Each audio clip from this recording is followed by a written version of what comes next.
tiny village of Willingale, which you all remember, in 1943 and 44, were days of great excitement and activity. As the 387th moved on to the just completed base in June 1943, it was particularly exciting to a young boy in his teens who lived with his parents on a tract of land near the pub in Willingale. The young boy should have been in the intelligence section, as he spent a great amount of time observing the group's activity. To him, watching the daily movements stirred him to become one of the leading researchers of the Martin B-26 Marauder in the United Kingdom. He probably knew more about us than we did ourselves, and I'm discounting the proximity of the Willingale pub.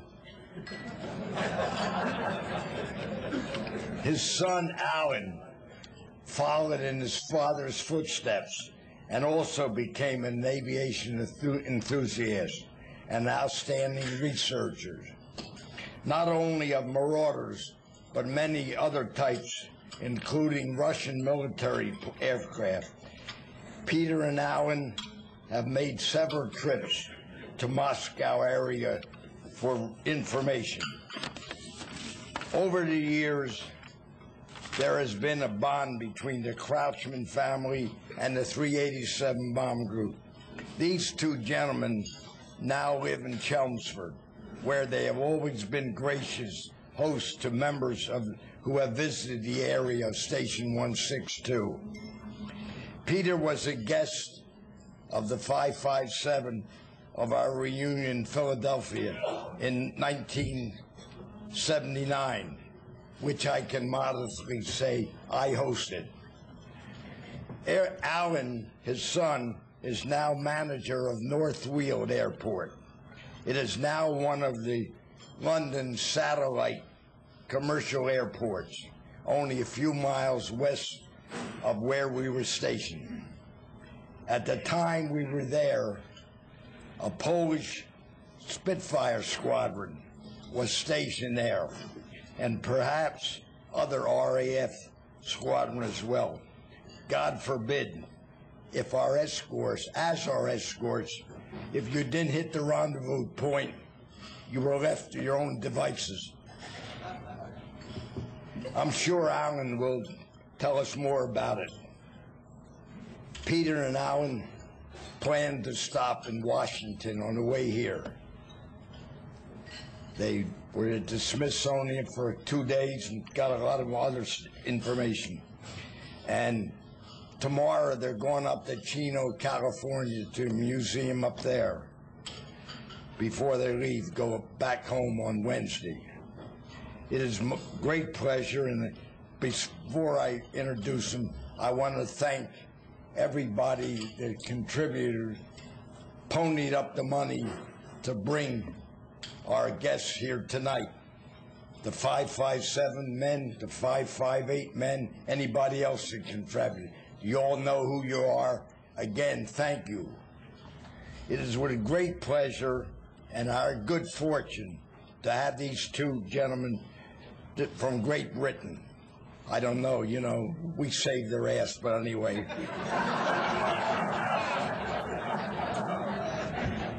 And we thank you.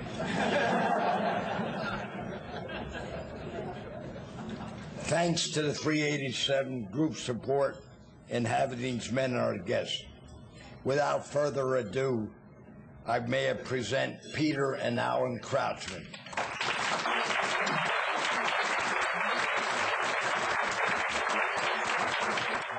Good evening. Gentlemen of the 387th Bomb Group, ladies and guests. I'd like to thank you for inviting us over. I had no idea what I was going to call this talk. It's not. I do aviation talks in England, but nothing like this. I talk about particular subjects. This is a mishmash. This is a little bit about the Crouchman family. It's about the bomb group. It's about my new career and how I accidentally fell into it. And that's the truth. But when we were singing those songs earlier, the title came to me, and it's Sentimental Journey. And I'd like to take you on a sentimental journey with the Crouchman family.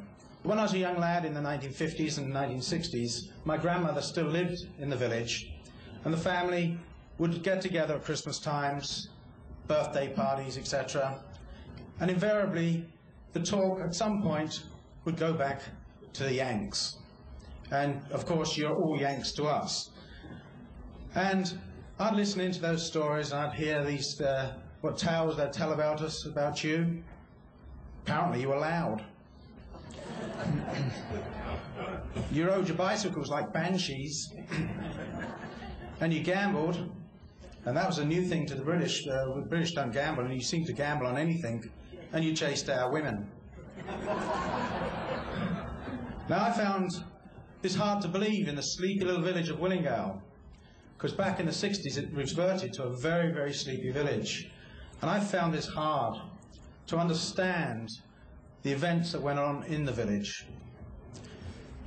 The old airfield at Station 162, always known to us as Willingale, never Chipping-Onga, and known today on aviation charts as Willingale, incidentally, was my playground.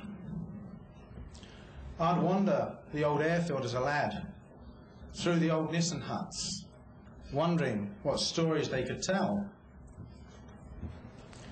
The most prominent building was the old Ops building, and these photographs incidentally are taken this summer, which still stands. The interior was derelict, but 60 years previously it had been the operational heart of the group. I'd wander out onto the flying field, the old hard standings, desolate and windswept, and stand in awe and wonder what had happened and how the aircraft stood ready for their missions from Willingale. This photograph, incidentally, it shows Wham Bam on the hard standings. You can see the camera ship as a B-17, and the photograph was taken on the 13th of December 1943, when the group had just got back from bombing Amsterdam Schiphol, one of the toughest targets in Europe. And I just wondered about the group, about the people, and wanted to know more. My father's always accused me of having an inquisitive mind, and I just begged for more. But before I continue on that, I'd like to tell you a little bit about Willingale. Now, Willingale is not named after some obliging member of the female sex.